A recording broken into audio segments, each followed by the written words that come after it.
Mummy રસોડામાં એટલું બધું શાક લઈને આવ્યા છે. કેમ મમ્મી એટલું બધું શાક લઈને આવ્યા? કાલે આપણે મહેમાન નથી, બારની તિથિ છે ને, બરોબર. તે સત્સંગ છે રોડે હા. અને આજે મહેમાન છે બધા ભાઈ. ઓકે, તો હું શાકભાજી લેવા છો તમે?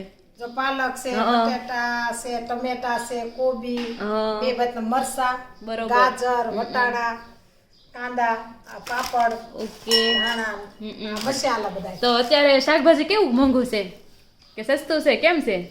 અત્યારે તો બધું આમ છૂટું છૂટું લીધું છે એટલે હું કિલાનો ભાવ પડ્યો એ કઈ ખબર ન પડે. હા. તો કાંદા કેટલા ને આવ્યા?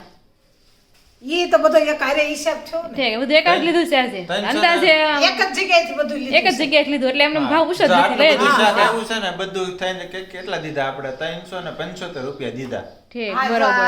હા.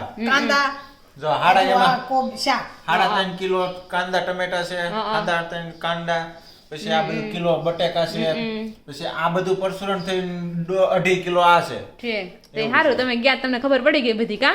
મને હું ખબર પડે, મેં તો બિલ પેમેન્ટ કર્યું એટલે ખબર છે આટલું 7 કિલો બરોબર. તો ટમેટા ને કાંદા કાંદા છે. બે થઈને છે. અને કિલો બટેટા 8 કિલો તો ઈ થયું. 8 કિલો આ થઈ ગયું, 8 અને 2.5 કિલો બોલું એટલે 9 ને 10. તો અમારી ઘરે જો કાલ પ્રોગ્રામ છે એટલે આ બધું સામાન લઈને આવ્યા છે. અને શું પ્રોગ્રામ છે ને શું થવાનું છે તમારે જોવું હોય ને તો ફૂલ બ્લોગ આવશે યુટ્યુબમાં. રાધિકા તળાવિયા બ્લોગ સર્ચ કરીને તમે જોઈ લેજો, ફૂલ બ્લોગ એમાં આવશે.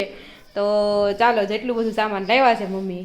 અને તમારે ત્યાં શાકભાજીનો ભાવ શું હાલે છે તમે કોમેન્ટ કરીને કહેજો. અમને તો જો અંદાજે હવે ખબર નથી આજ તો, નકર તમને કે તમે કોમેન્ટ કરો. તો ખબર હા, પડે તો કે ખબર કેટલા પડે. કિલો હા, થયું એમ. તમે કોમેન્ટ કરીને કહેજો.